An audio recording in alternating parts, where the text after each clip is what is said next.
Okay, so we're back with another theory video here, and this time I'm going to be talking about sort of tips and tricks regarding specific cards.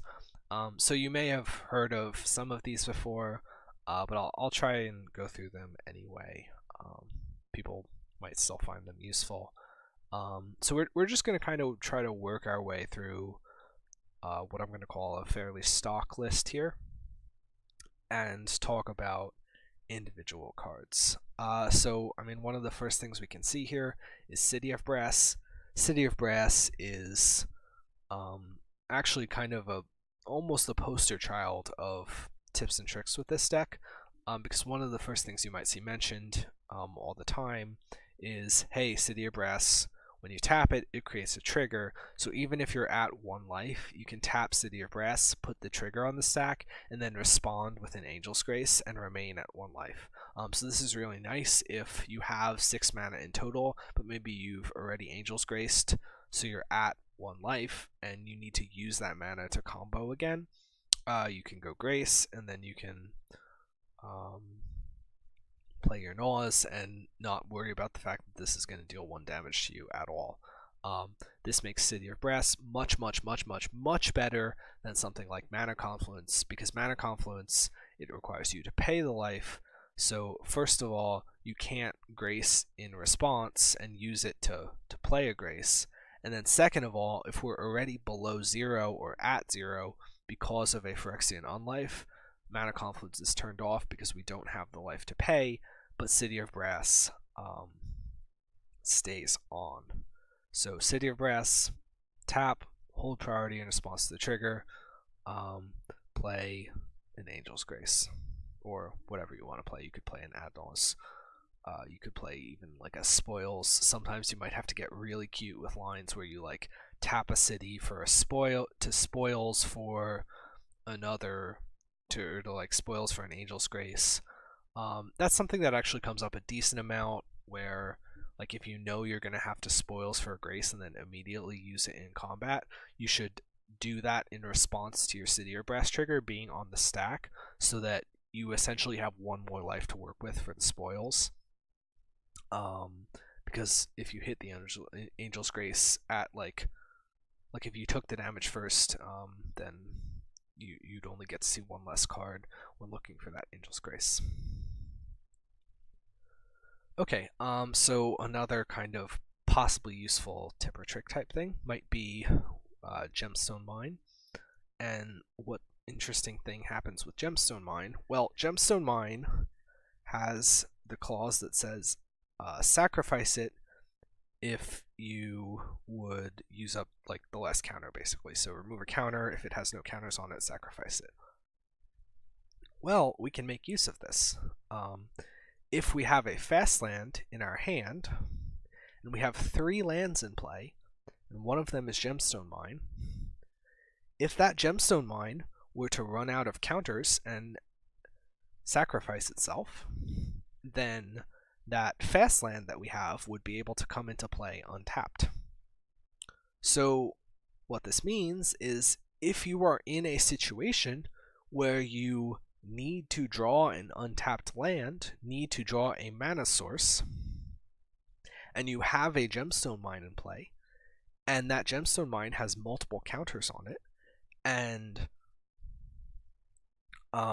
you don't have anything else that you will need to do with that Gemstone Mine, it's either a, like, suppose you've played all your artifact mana out and your unlifes,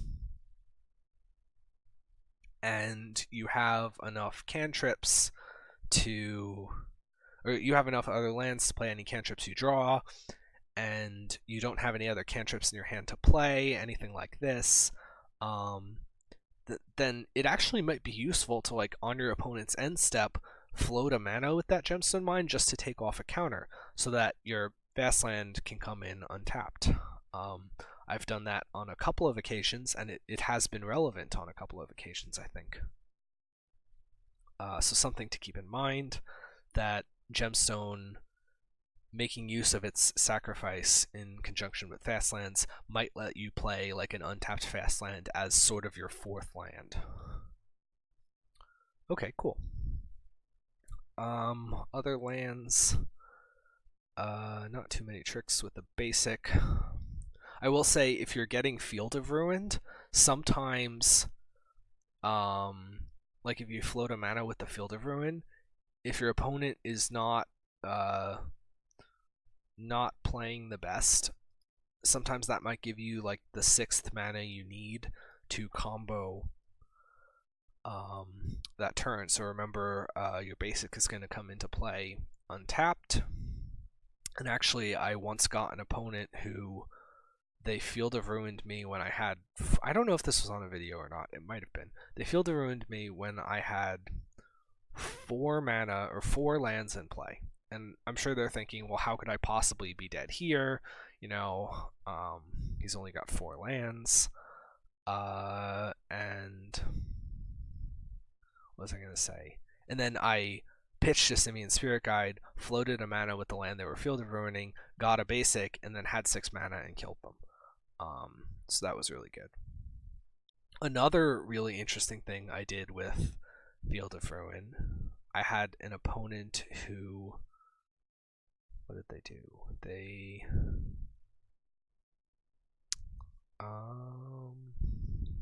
oh no, it wasn't Field of Ruin, but it was something sort of similar.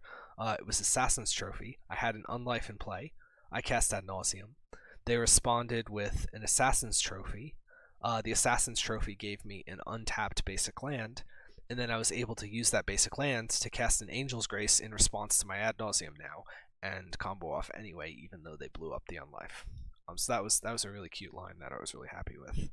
And so some of that is enabled by our basics. So always be on the lookout for opportunities like that.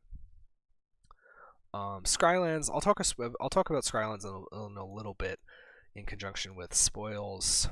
Usually this just means like, actually no, I'll talk about it now. You can turn your spoils into a cantrip if you have nothing better to do with the mana and don't need the spoils because it is redundant with combo pieces already in your hand. If you play a Skyland, even on turn 1, if you lead on a temple and you want to burn the spoils as a cantrip in your upkeep, you can do so. This is one of the reasons why I like playing more Temple of Deceit than Temple of Enlightenment. So that if you're in that situation of wanting to turn 1 like upkeep spoils on your own turn 2 after playing a turn 1 Skyland, you have the black mana to do it. Lotus Bloom. Lotus Bloom is a cool card. Lotus Bloom works nicely with Silence, where when Lotus Bloom is about to come off Suspend, first it puts the Suspend trigger on the stack. You can hold priority when you place that Suspend trigger on the stack and respond to it by playing Silence. And what that means is you have a window before the Lotus Bloom is on the stack to play a Silence, so they can't counter your Lotus Bloom. Unless they have like 2 counters, a counter for the Silence and then a counter for the Bloom. But you have a window to try to preemptively silence on your turn if you know a Bloom is going to be coming off Suspend and you're going to be going for the combo that turn and you're reliant on that mana from that Bloom. Silence in your upkeep in response to the Bloom trigger. It shuts down their ability to interact. So that's sort of a cute use of Silence. What else we got? We got Simians. Well, we have Spoils of the Vault. So Spoils of the Vault has a lot of uses. Spoils of the Vault is a rather tricky card to play well. Spoils of the Vault is most obviously used as a additional combo piece. If you need to find a Grace and Unlife and Naws, you name it with Spoils, you go get it, or you die. It also, I'm sure everyone knows, works as a combo piece in conjunction with Jace, where you have a white card effect active, you have a Jace in play, you play a Spoils, you name something not in your deck, you exile the rest of your deck, and then you plus Jace and win. There's sort of a cute variation on that where you can scry Jace to the bottom of your library, and even if you scry another 1 or 2 cards below him, you can win with a white card and spoils, because you spoils for Jace, you find Jace, you thought scour yourself, mill those last couple of cards, and then you draw from an empty library. So if it's important to remember what you've put on the bottom of your library, because it is often very nice to put a Jace there to be fetched by spoils. Cool. I mentioned that spoils can cantrip in conjunction with Skylands. It can also cantrip in conjunction with Serum Visions, the Scry off Serum Visions. Spoils can be used to find a turn 1 Lotus Bloom, for example. People are usually pretty aware of that. People are probably more afraid to do that than they should be. Sometimes, given the nature of a certain hand, this is usually comes up against Tron. I would say another deck where it might come up sometimes is Infect. You want to have your fast mana in order to combo as quickly as possible, because those are matchups where you need to combo as quickly as possible, or you might just be dead. If you spoils for a bloom on turn 1, you can suspend that bloom. It's worth noting that sometimes you're going to be on the play, and so you might not know that you need to spoils for a bloom turn 1, or maybe you already have a bloom, but you really need one other source of mana as well. In situations like that, you can also just spoils for a Pentad Prism on turn 1. That's a play you can make, and not necessarily a bad one sometimes. It's sort of in the same idea as spoiling for a bloom turn 1. If you don't have a turn 2 play anyway, then, you know, end step, spoils for a Pentad. You've already seen what their turn 1 play is against something like Infect. Maybe you would make this play if they led on a Glistener Elf but not on a Noble Hierarch or something like that, because the Noble Hierarch might be able to pump and kill you.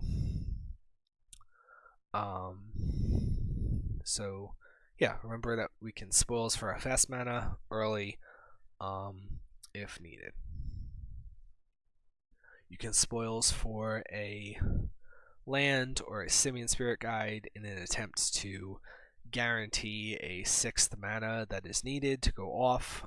That's a pretty common use. Generally in that situation, I find it's best to spoils for Simians, because then you guarantee that you're not going to exile too many Simian Spirit Guides, and the only risk becomes exiling your Lightning Storm and your Jace. That being said, that is an argument to kind of run 4 of some untapped land. I feel like the stock lists have not done that for a fairly long time, but it is something I have kind of been eyeing on how to fit it in. I can't really say I've had that come up recently. I feel like I remember having that come up a lot, like a while back, but I don't know if it was just maybe me being less experienced with the deck, or whether that was a real and valid concern.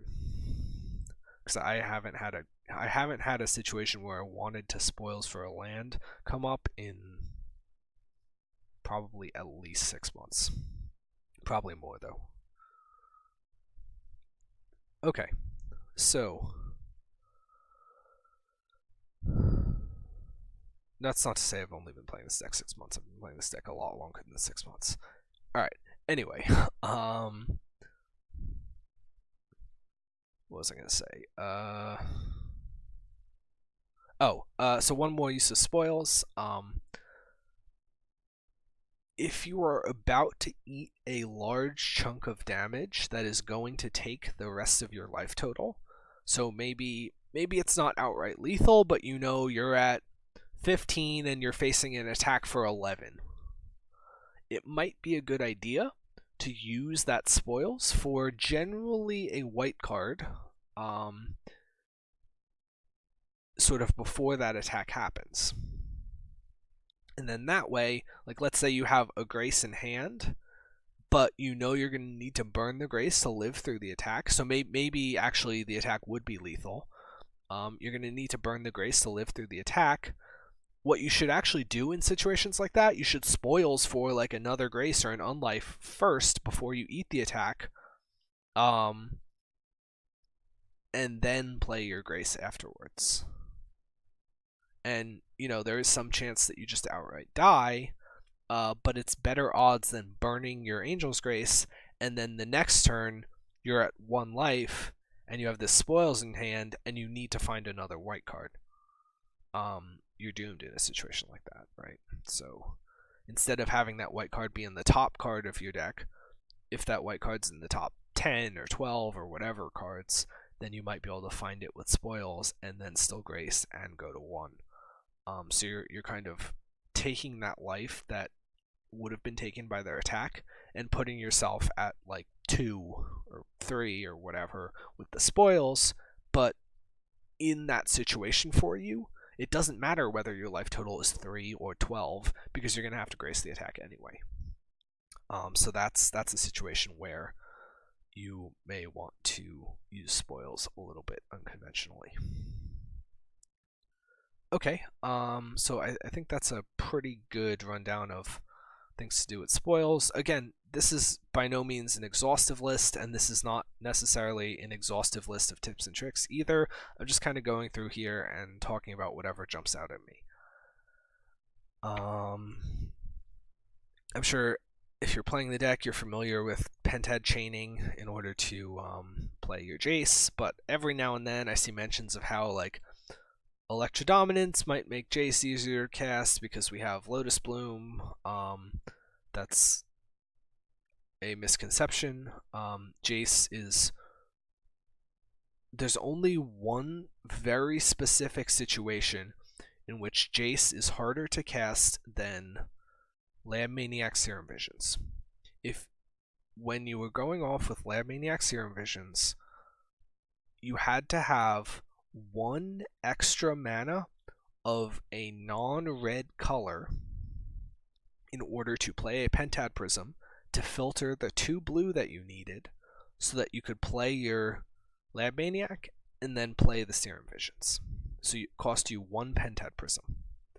When you're going off with Jace, you need 1 extra mana of any color besides red to filter via a Pentad Prism to 2 blue, and then you need to take that Pentad Prism and your remaining 2 Simian Spirit Guides and use 1 of the red from a Simian Spirit Guide and 1 mana from the Pentad Prism in a non-red color, play that Pentad Prism, and then you'll have a Pentad Prism with 1 counter on it, a Pentad Prism with 2 counters on it, and a Simian Spirit Guide, and that produces you the mana you need for Jace. So Jace is not harder to cast than Lab Maniac Serum Visions, unless you've exiled or used exactly 3 Pentad Prisms so far.